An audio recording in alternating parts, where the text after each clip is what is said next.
Un cœur de père est le chef-d'œuvre de la nature. Elle y règne, pour ainsi parler, avec complaisance, et elle en règle elle-même tous les ressorts. Le mien, qui était avec cela homme d'esprit et de goût, fut si touché du tour que j'avais donné à mes excuses qu'il ne fut pas le maître de me cacher ce changement. « Viens, mon pauvre chevalier, me dit-il, viens m'embrasser, tu me fais pitié. » Je l'embrassai. Il me serra d'une manière qui me fit juger de ce qui se passait dans son cœur. « Mais quels moyens prendrons-nous donc, dit-il, pour te tirer d'ici? Explique-moi toutes tes affaires sans déguisement. » Comme il n'y avait rien, après tout, dans le gros de ma conduite, qui pût me déshonorer absolument, du moins en la mesurant sur celle des jeunes gens d'un certain monde, et qu'une maîtresse ne passe point pour une infamie dans le siècle où nous sommes, non plus qu'un peu d'adresse à s'attirer la fortune du jeu, je fis sincèrement à mon père le détail de la vie que j'avais menée. À chaque faute dont je lui faisais l'aveu, j'avais soin de joindre des exemples célèbres pour en diminuer la honte. « Je vis avec une maîtresse, lui disais-je, sans être lié par les cérémonies du mariage. Monsieur le duc en entretient 2, aux yeux de tout Paris. Monsieur II en a une depuis 10 ans, qu'il aime avec une fidélité qu'il n'a jamais eue pour sa femme. Les 2/3 des honnêtes gens de France se font honneur d'en avoir. J'ai usé de quelques supercheries au jeu. Monsieur le marquis et le comte n'ont point d'autres revenus. Monsieur le prince et monsieur le duc sont les chefs d'une bande de chevaliers du même ordre. Pour ce qui regardait mes dessins sur la bourse des 2GM, j'aurais pu prouver aussi facilement que je n'étais pas sans modèle. Mais il me restait trop d'honneur pour ne pas me condamner moi-même, avec tous ceux dont j'aurais pu me proposer l'exemple, de sorte que je priai mon père de pardonner cette faiblesse aux 2 violentes passions qui m'avaient agité, la vengeance et l'amour. Il me demanda si je pouvais lui donner quelques ouvertures sur les plus courts moyens d'obtenir ma liberté, et d'une manière qui pût lui faire éviter l'éclat. Je lui appris les sentiments de bonté que le lieutenant général de police avait pour moi. « Si vous trouvez quelques difficultés, lui dis-je, elles ne peuvent venir que de la part des GM. Ainsi, je crois qu'il serait à propos que vous prissiez la peine de les voir. » Il me le promit. Je n'osais le prier de solliciter pour Manon. Ce ne fut point un défaut de hardiesse, mais un effet de la crainte où j'étais de le révolter par cette proposition et de lui faire naître quelques desseins funestes à elle et à moi. Je suis encore à savoir si cette crainte n'a pas causé mes plus grandes infortunes en m'empêchant de tenir les dispositions de mon père et de faire des efforts pour lui en inspirer de favorables à ma malheureuse maîtresse. J'aurais peut-être excité encore une fois sa pitié. Je l'aurais mis en garde contre les impressions qu'il allait recevoir trop facilement du vieux GM. Que sais-je? Ma mauvaise destinée l'aurait peut-être emporté sur tous mes efforts, mais je n'aurais eu qu'elle, du moins, et la cruauté de mes ennemis à accuser de mon malheur. En me quittant, mon père alla faire une visite à monsieur de GM. Il le trouva avec son fils, à qui le garde du corps avait honnêtement rendu la liberté. Je n'ai jamais su les particularités de leur conversation, mais il ne m'a été que trop facile d'en juger par ses mortels effets. Ils allèrent ensemble, je dis les 2 pères, chez monsieur le lieutenant général de police, auquel ils demandèrent 2 grâces. L'une, de me faire sortir sur le champ du Châtelet. L'autre, d'enfermer Manon pour le reste de ses jours ou de l'envoyer en Amérique. On commençait dans le même temps à embarquer quantité de gens sans aveu pour le Mississippi. Monsieur le lieutenant général de police leur donna sa parole de faire partir Manon par le premier vaisseau. Monsieur de GM et mon père vinrent aussitôt m'apporter ensemble la nouvelle de ma liberté. Monsieur de GM me fit un compliment civil sur le passé, et m'ayant félicité sur le bonheur que j'avais d'avoir un tel père, il m'exhorta à profiter désormais de ses leçons et de ses exemples. Mon père m'ordonna de lui faire des excuses de l'injure prétendue que j'avais faite à sa famille, et de le remercier de s'être employé avec lui pour mon élargissement. Nous sortîmes ensemble, sans avoir dit un mot de ma maîtresse. Je n'osais même parler d'elle au guichetier en leur présence. Hélas, mes tristes recommandations eussent été bien inutiles. L'ordre cruel était venu en même temps que celui de ma délivrance. Cette fille infortunée fut conduite, 1 heure après, à l'hôpital, pour y être associée à quelques malheureuses qui étaient condamnées à subir le même sort. Mon père m'ayant obligé de le suivre à la maison où il avait pris sa demeure, il était presque 6 heures du soir lorsque je trouvai le moment de me dérober de ses yeux pour retourner au Châtelet. Je n'avais dessein que de faire tenir quelques rafraîchissements à Manon et de la recommander au concierge, car je ne me promettais pas que la liberté de la voir me fût accordée. Je n'avais point encore eu le temps, non plus, de réfléchir aux moyens de la délivrer. Je demandai à parler au concierge.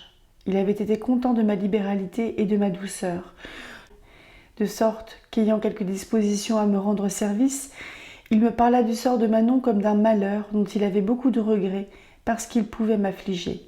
Je ne compris point ce langage. Nous nous entretînmes quelques moments sans nous entendre.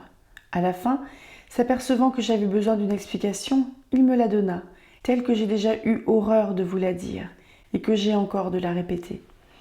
Jamais apoplexie violente ne causa d'effet plus subit et plus terrible. Je tombais, avec une palpitation de cœur si douloureuse qu'à l'instant que je perdis la connaissance, je me crus délivrée de la vie pour toujours. Il me resta même quelque chose de cette pensée lorsque je revins à moi. Je tournai mes regards vers toutes les parties de la chambre et sur moi-même pour m'assurer si je portais encore la malheureuse qualité d'homme vivant. Il est certain qu'en ne suivant que le mouvement naturel qui fait chercher à se délivrer de ses peines, rien ne pouvait me paraître plus doux que la mort, dans ce moment de désespoir et de consternation. La religion même ne pouvait me faire envisager rien de plus insupportable, après la vie, que les convulsions cruelles dont j'étais tourmentée. Cependant, par un miracle propre à l'amour, je retrouvai bientôt assez de force pour remercier le ciel de m'avoir rendu la connaissance et la raison. Ma mort n'eût été utile qu'à moi. Manon avait besoin de ma vie pour la délivrer, pour la secourir, pour la venger. Je jurai de m'y employer sans ménagement. Le concierge me donna toute l'assistance que j'eusse pu attendre du meilleur de mes amis. Je reçus ses services avec une vive reconnaissance. « Hélas, lui dis-je, vous êtes donc touché de mes peines ? Tout le monde m'abandonne. Mon père même est sans doute un de mes plus cruels persécuteurs. Personne n'a pitié de moi. Vous seul, dans le séjour de la dureté et de la barbarie, vous marquez de la compassion pour le plus misérable de tous les hommes. » Il me conseillait de ne point paraître dans la rue sans être un peu remis du trouble où j'étais. « Laissez, laissez, répondis-je en sortant. Je vous reverrai plus tôt que vous ne pensez. Préparez-moi le plus noir de vos cachots. Je vais travailler à le mériter. » En effet, mes premières résolutions n'allaient à rien moins qu'à me défaire des 2 GM et du lieutenant général de police, et fondre ensuite à main armée sur l'hôpital avec tout ce que je pourrais engager dans ma querelle. Mon père lui-même eût à peine été respecté, dans une vengeance qui me paraissait juste, car le concierge ne m'avait pas caché que lui et GM étaient les auteurs de ma perte. Mais lorsque j'eus fait quelques pas dans les rues, et que l'air eut un peu rafraîchi mon sang et mes humeurs, ma fureur fit place peu à peu à des sentiments plus raisonnables. La mort de nos ennemis eût été d'une faible utilité pour Manon, et elle m'eût exposé sans doute à me voir ôter tous les moyens de la secourir. D'ailleurs, aurais-je eu recours à un lâche assassinat ? Quelle autre voie pouvais-je ouvrir à la vengeance ? Je recueillis toutes mes forces et tous mes esprits pour travailler d'abord à la délivrance de Manon, remettant tout le reste après le succès de cette importante entreprise. Il me restait peu d'argent. C'était néanmoins un fondement nécessaire, par lequel il fallait commencer. Je ne voyais que 3 personnes de qui j'en pusse attendre. Monsieur de T, mon père et Tiberge.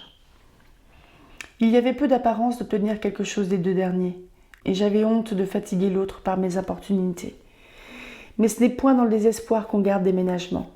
J'allais sur le champ au séminaire de Saint-Sulpice, sans m'embarrasser si j'y serais reconnu. Je fis appeler Tiberge. Ses premières paroles me firent comprendre qu'il ignorait encore mes dernières aventures. Cette idée me fit changer le dessein que j'avais, de l'attendrir par la compassion. Je lui parlais en général du plaisir que j'avais eu de revoir mon père, et je le priai ensuite de me prêter quelque argent, sous prétexte de payer, avant mon départ de Paris, quelques dettes que je souhaitais de tenir inconnues. Il me présenta aussitôt sa bourse. Je pris 500 francs sur 600 que j'y trouvais. Je lui offris mon billet. Il était trop généreux pour l'accepter. Je tournai de là chez M. de T. Je n'eus point de réserve avec lui. Je lui fis l'exposition de mes malheurs et de mes peines. Il en savait déjà, jusqu'aux moindres circonstances, par le soin qu'il avait eu de suivre l'aventure du jeune G.M. Il m'écouta néanmoins, et il me plaignit beaucoup. Lorsque je lui demandai ses conseils sur les moyens de délivrer Manon, il me répondit tristement qu'il y voyait si peu de jours qu'à moins d'un secours extraordinaire du ciel, il fallait renoncer à l'espérance, qu'il avait passé exprès à l'hôpital depuis qu'elle y était enfermée, qu'il n'avait pu obtenir lui-même la liberté de la voir, que les ordres du lieutenant général de police étaient de la dernière rigueur et que, pour comble d'infortune, la malheureuse bande où elle devait entrer était destinée à partir le surlendemain du jour où nous étions. J'étais si consternée de son discours qu'il eût pu parler 1 heure sans que j'eusse pensé à l'interrompre. Il continua de me dire qu'il ne m'était point allé voir au Châtelet, pour se donner plus de facilité à me servir lorsqu'on le croirait sans liaison avec moi. Que depuis quelques heures que j'en étais sortie, il avait eu le chagrin d'ignorer où je m'étais retirée, et qu'il avait souhaité de me voir promptement, pour me donner le seul conseil dont il semblait que je puisse espérer du changement dans le sort de Manon. Mais un conseil dangereux, auquel il me priait de cacher éternellement qu'il eût part. C'était de choisir quelques braves qui eussent le courage d'attaquer les gardes de Manon lorsqu'il serait sorti de Paris avec elle. Il n'attendit point que je lui parlasse de mon indigence. « Voilà 100 pistoles, me dit-il, en me présentant une bourse, qui pourront vous être de quelque usage. Vous me les remettrez lorsque la fortune aura rétabli vos affaires. » Il ajouta que, si le soin de sa réputation lui eût permis d'entreprendre lui-même la délivrance de ma maîtresse, il m'eût offert son bras et son épée. Cette excessive générosité me toucha jusqu'aux larmes. J'employais, pour lui marquer ma reconnaissance, toute la vivacité que mon affliction me laissait de reste. Je lui demandai s'il n'y avait rien à espérer par la voie des intercessions auprès du lieutenant général de police. Il me dit qu'il y avait pensé, mais qu'il croyait cette ressource inutile, parce qu'une grâce de cette nature ne pouvait se demander sans motif, et qu'il ne voyait pas bien quel motif on pouvait employer pour se faire un intercesseur d'une personne grave et puissante. Que si l'on pouvait se flatter de quelque chose de ce côté-là, ce ne pouvait être qu'en faisant changer de sentiment à M. de G.M. et à mon père, et en les engageant à prier eux-mêmes M. le lieutenant général de police de révoquer sa sentence. Il m'offrit de faire tous ses efforts pour gagner le jeune G.M., quoiqu'il le crût un peu refroidi à son égard par quelques soupçons qu'il avait conçus de lui à l'occasion de notre affaire. Et il m'exhorta à ne rien omettre de mon côté pour fléchir l'esprit de mon père. Ce n'était pas une légère entreprise pour moi. Je ne dis pas seulement par la difficulté que je devais naturellement trouver à le vaincre, mais par une autre raison qui me faisait même redouter ses approches. Je m'étais dérobée de son logement contre ses ordres, et j'étais fort résolue de n'y pas retourner, depuis que j'avais appris la triste destinée de Manon. J'appréhendais avec sujet qu'il ne me fît retenir malgré moi, et qu'il ne me reconduisit de même en province. Mon frère aîné avait usé autrefois de cette méthode. Il est vrai que j'étais devenue plus âgée, mais l'âge était une faible raison contre la force. Cependant, je trouvais une voie qui me sauvait du danger. C'était de le faire appeler dans un endroit public et de m'annoncer à lui sous un autre nom. Je pris aussitôt ce parti. M. de T s'en alla chez G.M. et moi au Luxembourg, d'où j'envoyai avertir mon père qu'un gentilhomme de ses serviteurs était à l'attendre. Je craignais qu'il n'eût quelque peine à venir parce que la nuit approchait. Il parut néanmoins peu après, suivi de son laquais. Je le priai de prendre une allée où nous puissions être seuls. Nous fîmes 100 pas pour le moins, sans parler. Il s'imaginait bien sans doute que tant de préparations ne s'étaient pas faites sans un dessein d'importance. Il attendait ma harangue et je la méditais. Enfin, j'ouvris la bouche. « Monsieur, lui dis-je en tremblant, vous êtes un bon père. Vous m'avez comblé de grâce et vous m'avez pardonné un nombre infini de fautes. Aussi le ciel m'est-il témoin que j'ai pour vous tous les sentiments du fils le plus tendre et le plus respectueux, mais il me semble que votre rigueur... » « Eh bien, ma rigueur, interrompit mon père, qui trouvait sans doute que je parlais lentement pour son impatience. « Ah, monsieur, repris-je, il me semble que votre rigueur est extrême dans le traitement que vous avez fait à la malheureuse Manon. Vous vous en êtes rapporté à monsieur de G.M. Sa haine, vous la représentez sous les plus noires couleurs. Vous vous êtes formé d'elle une affreuse idée. Cependant, c'est la plus douce, la plus aimable créature qui fut jamais. Que n'a-t-il plu au ciel de vous inspirer l'envie de la voir un moment ? Je ne suis pas plus sûre qu'elle est charmante que je le suis qu'elle vous l'aurait paru.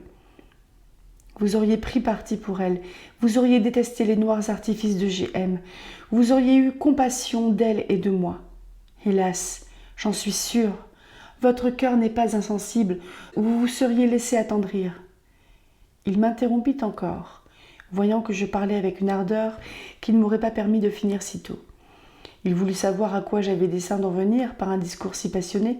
« À vous demander l'avis, » lui répondis-je, « que je ne puis conserver un moment si Manon part une fois pour l'Amérique. »« Non, non, me dit-il d'un ton sévère, j'aime mieux te voir sans vie que sans sagesse et sans honneur. »« N'allez donc pas plus loin, m'écriai-je en l'arrêtant par le bras. Ôtez-la moi, cette vie odieuse et insupportable, car dans le désespoir où vous me jetez, la mort sera une faveur pour moi. C'est un présent digne de la main d'un père. »« Je ne te donnerai que ce que tu mérites, répliqua-t-il. Je connais bien des pères qui n'auraient pas attendu si longtemps pour être eux-mêmes tes bourreaux, mais c'est ma bonté excessive qui t'a perdu. » Je me jetai à ses genoux. « Ah, s'il vous en reste encore, lui dis-je en les embrassant, ne vous endurcissez donc pas contre mes pleurs. Songez que je suis votre fils. Hélas, souvenez-vous de ma mère. Vous l'aimiez si tendrement. Auriez-vous souffert qu'on l'eût arraché de vos bras ? Vous l'auriez défendu jusqu'à la mort. Les autres n'ont-ils pas un cœur comme vous ? Peut-on être barbare après avoir une fois éprouvé ce qu'est la tendresse et la douleur ? Ne me parle pas davantage de ta mère, reprit-il d'une voix irritée. Ce souvenir échauffe mon indignation. Tes désordres la feraient mourir de douleur si elle eût assez vécu pour les voir. Finissons cet entretien, ajouta-t-il. Il m'importune et ne me fera point changer de résolution. Je retourne au logis.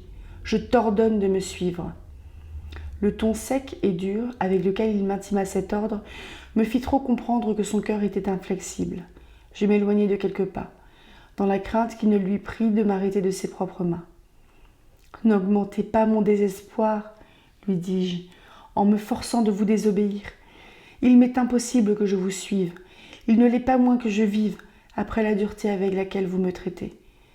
Ainsi, je vous dis un éternel adieu. Ma mort, que vous apprendrez bientôt, ajoutai-je tristement, vous fera peut-être reprendre pour moi des sentiments de père. » Comme je me tournai pour le quitter, « Tu refuses donc de me suivre ?» s'écria-t-il dans une vive colère. « Va, cours à ta perte. Adieu, fils ingrat et rebelle. »« Adieu, lui dis-je dans mon transport. Adieu, père barbare et dénaturé. » Je sortis aussitôt du Luxembourg. Je marchai dans les rues, comme un furieux, jusqu'à la maison de monsieur de T. Je levai, en marchant, les yeux et les mains pour invoquer toutes les puissances célestes. « Ô ciel, disais-je, serez-vous aussi impitoyable que les hommes ? Je n'ai plus de secours à attendre que de vous. » Monsieur de T n'était point encore retourné chez lui, mais il revint après que je l'y eus attendu quelques moments. Sa négociation n'avait pas réussi mieux que la mienne. Il me le dit d'un visage abattu. Le jeune G.M., quoique moins irrité que son père contre Manon et contre moi, n'avait pas voulu entreprendre de le solliciter en notre faveur. Il s'en était défendu par la crainte qu'il avait lui-même de ce vieillard vindicatif, qui s'était déjà fort emporté contre lui en lui reprochant ses desseins de commerce avec Manon. Il ne me restait donc que la voie de la violence, telle que M. de T m'en avait tracé le plan. J'y réduisis toutes mes espérances.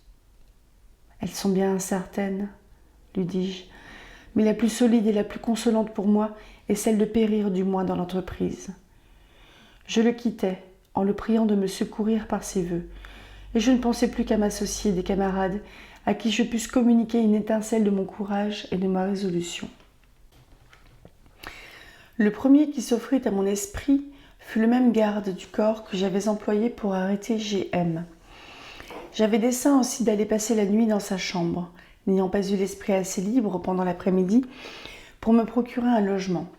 Je le trouvai seul. Il eut de la joie de me voir sorti du Châtelet. Il m'offrit affectueusement ses services. Je lui expliquai ceux qu'il pouvait me rendre.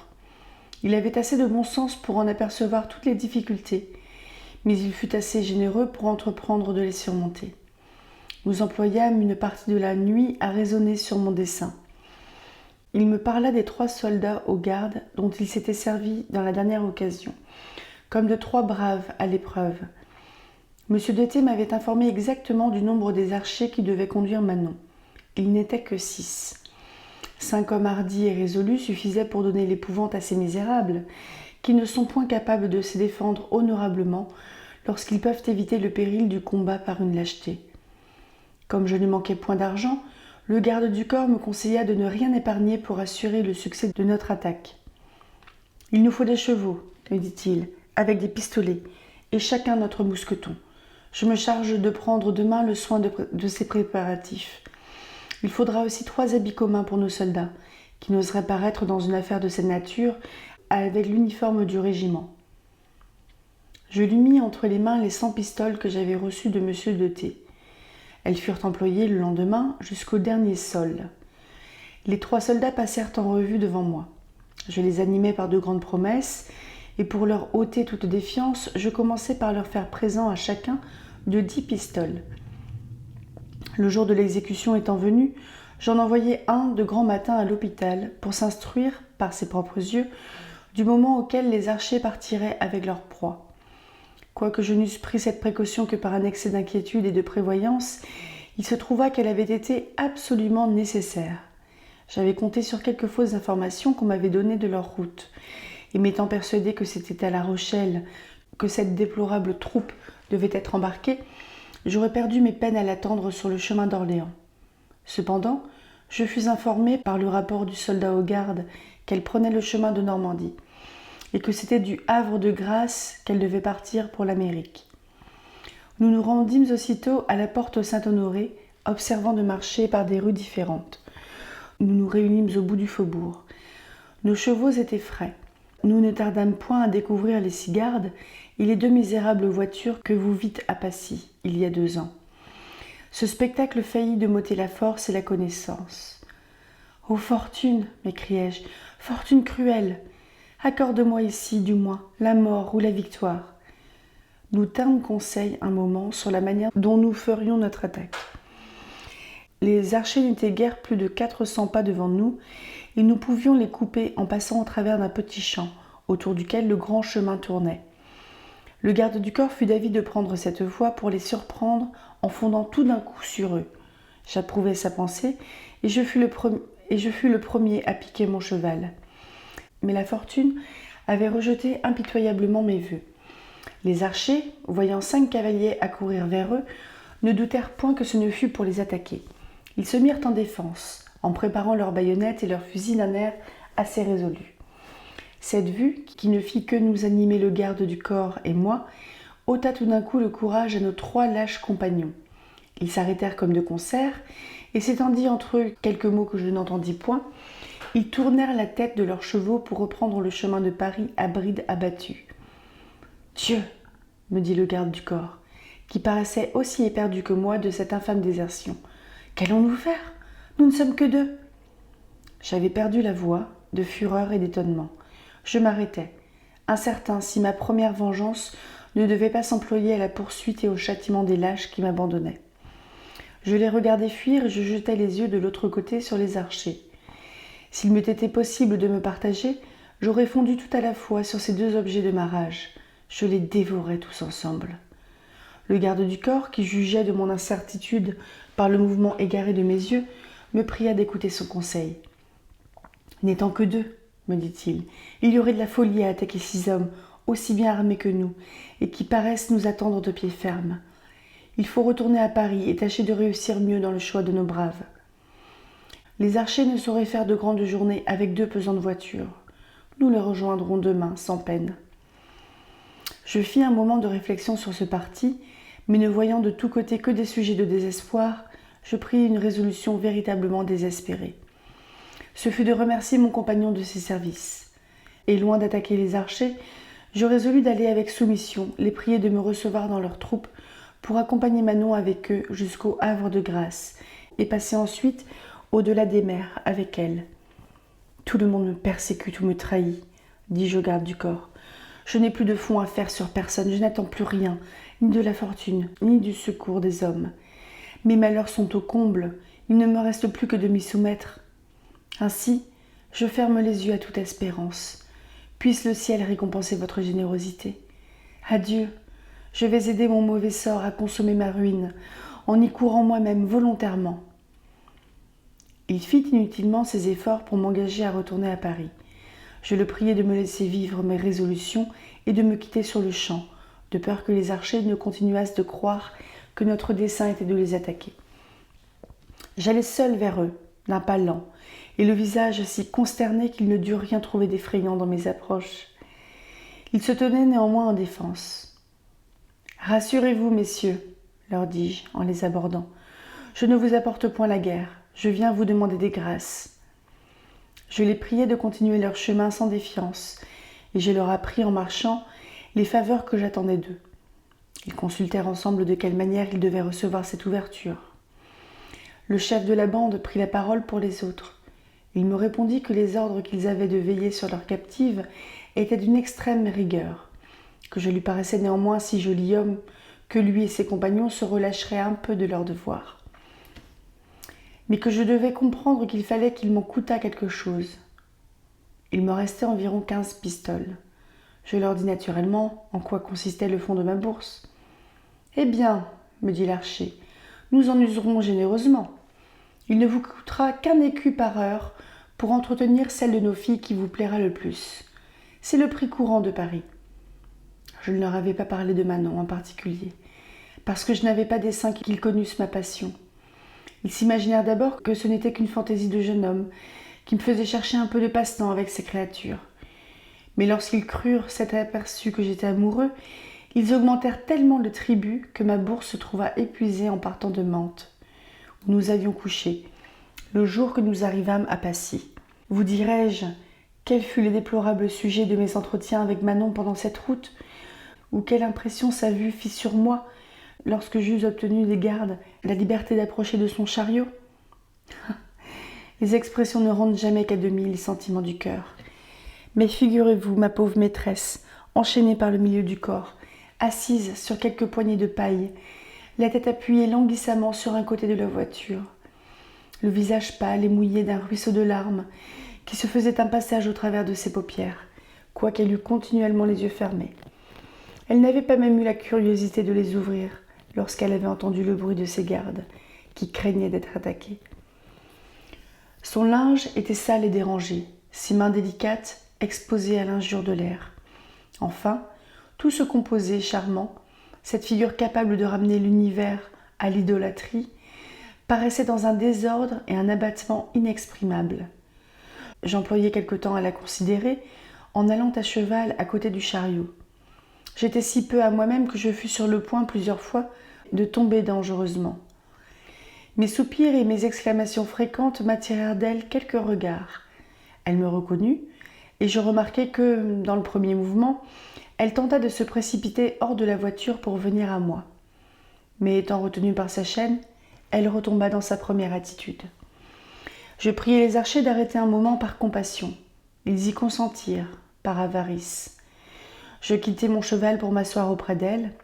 Elle était si languissante et si affaiblie qu'elle fut longtemps sans pouvoir se servir de sa langue, ni remuer ses mains. Je les mouillai pendant ce temps-là de mes pleurs, et ne pouvant proférer moi-même une seule parole, nous étions l'un et l'autre dans une des plus tristes situations dont il y ait jamais eu d'exemple. Nos expressions ne le furent pas moins, lorsque nous eûmes retrouvé la liberté de parler. Manon parla peu. Il semblait que la honte et la douleur eussent altéré les organes de sa voix. Le son en était faible et tremblant. Elle me remercia de ne l'avoir pas oublié et de la satisfaction que je lui accordais, dit-elle en soupirant, de me voir du moins encore une fois et de me dire le dernier adieu. Mais lorsque je lui eus assuré que rien n'était capable de me séparer d'elle et que j'étais disposée à la suivre jusqu'à l'extrémité du monde pour prendre soin d'elle, pour la servir, pour l'aimer, et pour attacher inséparablement ma misérable destinée à la sienne, cette pauvre fille se livra à des sentiments si tendres et si douloureux que j'appréhendais quelque chose pour sa vie d'une si violente émotion. Tous les mouvements de son âme semblaient se réunir dans ses yeux. Elle les tenait fixés sur moi. Quelquefois, elle ouvrait la bouche, sans avoir la force d'achever quelques mots qu'elle commençait. Il lui en échappait néanmoins quelques-uns. C'étaient des marques d'admiration sur mon amour, de tendres plaintes de son excès, des doutes qu'elle pût être assez heureuse pour m'avoir inspiré une passion si parfaite, des instances pour me faire renoncer au dessein de la suivre et chercher ailleurs un bonheur digne de moi, qu'elle me disait que je ne pouvais espérer avec elle.